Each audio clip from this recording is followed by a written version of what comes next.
Hello दोस्तों, स्वागत है आप सभी का आपके अपने YouTube channel DS math tutorial रेटुंडा में। तो दोस्तों, आज की इस क्लास में हम पढ़ेंगे प्रासरण, प्रासरण दाब तथा प्रतिलोम प्रासरण के बारे में। तो दोस्तों, चलिए स्टार्ट करते हैं अपना टॉपिक प्रासरण। तो सबसे पहले तो हम पढ़ेंगे प्रासरण। तो प्रासरण के लिए मैंने यहाँ पर एक डायग्राम बनाया है। इस डायग्राम की सहायता से मैं आपको इसकी परिभाषा और सब कुछ समझाऊंगा। तो दोस्तों, ये हमारा एक विलियन और ये विलियन, ये दो विलियन है। मैंने यहाँ पर विलियन का नाम नहीं लिखा, यहाँ पर केवल केवल मैंने यहाँ पर लिखा है विलायक। और ये हमारा विलियन, ये दोनों हमारी विलियन है। और यहाँ पर ये लगा है पिस्टन। पिस्टन वो होता है जिसके द्वारा हम दाब लगाते हैं। और ये हमारी अर्धपारगम्य झिल्ली। अब सबसे पहले तो हम समझ लेते हैं अर्धपारगम्य झिल्ली क्या होती है। तो अर्धपारगम्य झिल्ली छोटे छोटे छिद्रों वाली वो झिल्ली होती है जिसके अंदर से विलियन में सामान्यतः हम लेते हैं, जैसे जल लेते हैं। तो विलियन के जो छोटे छोटे कण होते हैं वो तो इसके अंदर से प्रवाहित हो जाते हैं, लेकिन जो विलेय होते हैं, विलेय के अंदर हम सामान्यतः बड़े कण लेते हैं। तो विलेय के कण इसमें से प्रभावित नहीं होते, जबकि विलियन के छोटे कण इसमें से प्रभावित हो जाते हैं। तो वो होती है हमारी अर्धपारगम्य झिल्ली। जो छोटे छोटे छिद्रों वाले जालीनुमा जो झिल्ली होती है उसे कहते हैं अर्धपारगम्य झिल्ली। तो अब समझते हैं प्राशन की परिभाषा को। तो ये हमारे दो विलियन, जहाँ पर इसकी सांद्रता है वो है निम्न सामान्य सांद्रता और इसकी सांद्रता है उच्च सांद्रता। इसकी सांद्रता वो है निम्न सांद्रता।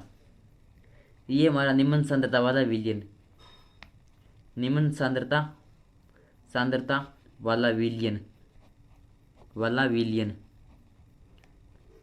और ये हमारा उच्च सांद्रता वाला, यानी इसकी सांद्रता वो है उच्च सांद्रता। तो हमारे पास ये दो विलियन है, ये एक जिसकी सांद्रता निम्न, एक है हमारा उच्च सांद्रता वाला। तो यहाँ पर जो निम्न सांद्रता वाला है वो तो हमारा शुद्ध जल, और ये हमारा अशुद्ध। जो निम्न सांद्रता वाला है वो हमारा शुद्ध, और ये हमारा अशुद्ध। ये हमारा अशुद्ध। अब देखते हैं प्राशन की परिभाषा कि जब निम्न सांद्रता वाले विलयन से विलायक के कण अर्धपारगम्य झिल्ली से होकर उच्च सांद्रता वाले विलयन की ओर प्रवाहित होते हैं, तो उसे कहते हैं प्रासरण की प्रक्रिया। कि जब निम्न सांद्रता वाले विलयन से विलायक के कण उच्च सांद्रता वाले विलयन यानी अशुद्ध जल की ओर प्रवाहित होते हैं, वो भी अर्धपारगम्य झिल्ली के माध्यम से, उसे कहते हैं प्रासरण की प्रक्रिया। तो सबसे पहले तो प्रासरण की परिभाषा लिखते हैं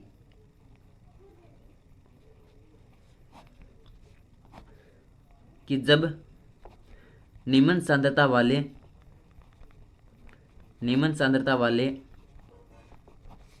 विलयन से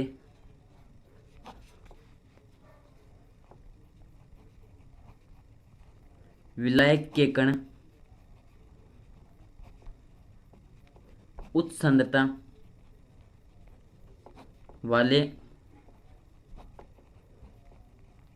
विलयन की ओर अर्धपारगम्य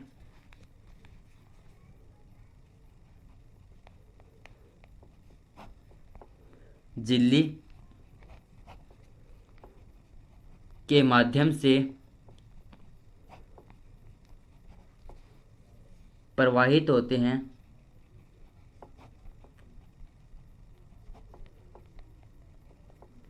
तो इसे या इस प्रक्रिया को परासरण कहते हैं। परासरण कहते हैं। तो जब निम्न सांद्रता वाले विलयन से विलायक के कण उच्च सांद्रता वाले, यानी उच्च सांद्रता वाला ये तो हमारा अशुद्ध, ये हमारा शुद्ध। तो निम्न सांद्रता वाले विलयन से विलायक के कण उच्च सांद्रता वाले विलयन के प्रभावित होते हैं, वो भी अर्धपारगम्य झिल्ली से। तो इस प्रक्रिया को कहते हैं प्रासरण। तो प्रासरण की ये तो होगी हमारी परिभाषा। प्रासरण की प्रक्रिया के अंतर्गत होता क्या है कि शुद्ध जल से विलायक के कण अशुद्ध जल की ओर प्रभावित हो रहे हैं, शुद्ध जल से अशुद्ध जल की ओर प्रभावित हो रहे हैं। तो अब शुद्ध जल से अशुद्ध की ओर प्रभावित हो रहे हैं, तो ये अशुद्ध में जाकर ये भी अशुद्ध हो जाएंगे। तो इस प्रक्रिया को हमें रोकना है। तो इसको रोकने के लिए हम क्या करेंगे कि जो हमारा अशुद्ध जल है इसके ऊपर हम दाब लगा देंगे, वो भी पिस्टन की सहायता से। तो जब दाब लगाएंगे तो क्या होगा कि जो हमारा शुद्ध जल है, जो हमारा शुद्ध विलायक है, इसमें से जो विलायक के कण प्रवाहित हो रहे हैं वो यहाँ पर रुक जाएंगे इस पर दाब लगाने के कारण। तो जब वो रुक जाएंगे तो यहाँ पर इन दोनों में साम्य स्थापित हो जाएगा, और जो हमारा शुद्ध जल से जो विलायक के कण है वो अशुद्ध जल की ओर प्रवाहित नहीं होंगे। तो उस समय जब हम इस पर जो दाब लगाएंगे उस दाब को ही कहते हैं प्रासरण दाब। तो लिखेंगे परिभाषा प्रासरण दाब की। प्रासरण दाब, तो लिखते हैं परिभाषा कि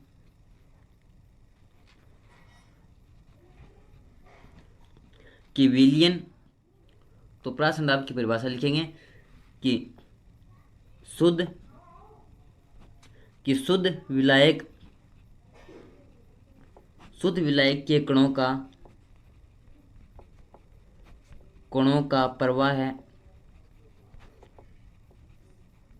अर्धपारगम्य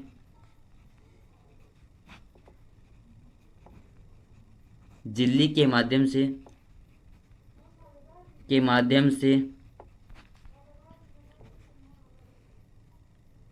अशुद्ध विलयन की ओर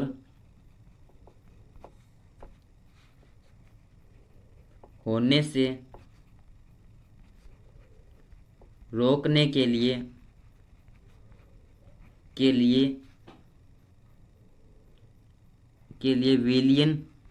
विलयन कौन सा है हमारा, विलयन हमारा यहाँ पर जो अशुद्ध विलयन है जिसकी सांद्रता अधिक है के लिए विलयन की सतह पर लगाया गया दाब ही प्रासरण दाब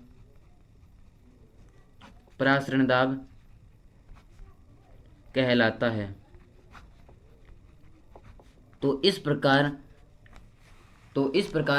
ये हमारा शुद्ध विलयन और ये हमारा अशुद्ध विलयन। तो प्रासरण की प्रक्रिया के अंतर्गत क्या होता है कि जो हमारा शुद्ध विलयन है उसमें से विलायक की कण अर्धपारगम्य झिल्ली से होकर अशुद्ध जो हमारा विलयन है उसके अंदर प्रवाहित हो जाते हैं। तो इस प्रक्रिया को तो कहते हैं प्रासरण। अब प्रासरण की प्रक्रिया को रोकने के लिए हम जो हमारा अशुद्ध विलयन है इसके ऊपर जो दाब लगाते हैं उस दाब को ही कहते हैं प्रासरण दाब। तो प्रासरण दाब क्या करेगा कि इन दोनों के मध्य साम्य स्थापित कर देगा, और इसमें से जो कण जा रहे थे वो अब यहाँ पर रुक जाएंगे, यानी इसमें से प्रवाहित नहीं होंगे। तो इसका यहाँ पर जो दाब लगाते हैं पिस्टन पर, तो उस दाब को कहते हैं प्रासरण दाब, जिसे दर्शाते हैं पाई से। प्रासरण दाब को यहाँ पर दर्शाते हैं पाई से। तो ये होगी हमारी परिभाषा प्रासरण की और प्रासरण दाब की। अब आती है हमारी 3 नंबर पॉइंट, वो हमारा प्रतिलोम प्रासरण। तो अब आती है हमारी परिभाषा प्रतिलोम प्रासरण की। तो प्रतिलोम का मतलब होता है उल्टा यानी विपरीत, और प्रासरण का मतलब होता है प्रासरण, वो मैंने समझ लिया।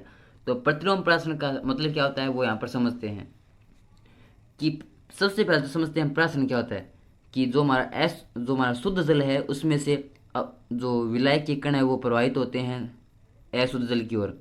तो उस प्रक्रिया को कहते हैं हम प्रासरण। तो अब हमें प्रासरण की प्रक्रिया को रोकना है, तो उसके लिए हम जो हमारा ये अशुद्ध विलयन है उसकी सतह पर लगाते हैं दाब।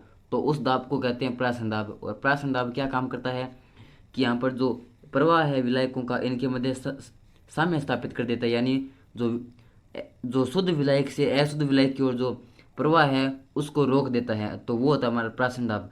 अब आता है हमारा प्रतिलोम प्रासरण। तो प्रतिलोम प्रासरण क्या होता है कि जब हम प्रासरण दाब से अधिक बल लगा दें, यहाँ पर जब हम प्रासरण दाब से अधिक दाब लगा दें तो क्या होगा कि जो हमारा ये अशुद्ध जल है उसमें से विलायक के कण शुद्ध जल की ओर प्रवाहित होने लगेंगे, कि जो हमारा अशुद्ध जल है उसमें से विलायक के कण शुद्ध जल की ओर प्रवाहित होने लगेंगे।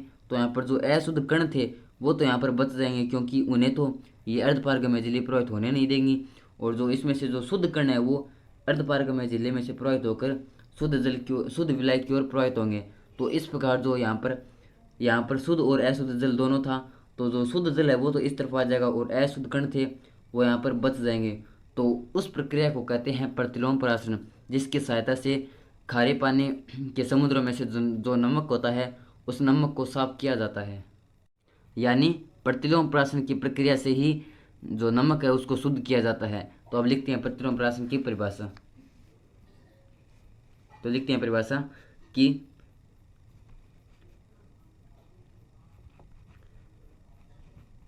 विलयन की सतह पर प्राशन दाब से अधिक दाब लगाने पर अशुद्ध विलयन। अब यहाँ पर जो हम दाब लगा रहे हैं वो हम अशुद्ध विलयन पर ही लगा रहे हैं। तो जब हम अशुद्ध, यहाँ पर लिख देता हूँ मैं, अशुद्ध विलयन की सतह पर प्राशन दाब वो होता है जो हमारा शुद्ध जल से अशुद्ध जल की ओर जो विलायकों का प्रभाव होता है उसको रोकता है, उसे कहते हैं प्राशन दाब। सतह पर प्राशन दाब से अधिक दाब लगाने पर अशुद्ध विलयन से विलायक के कण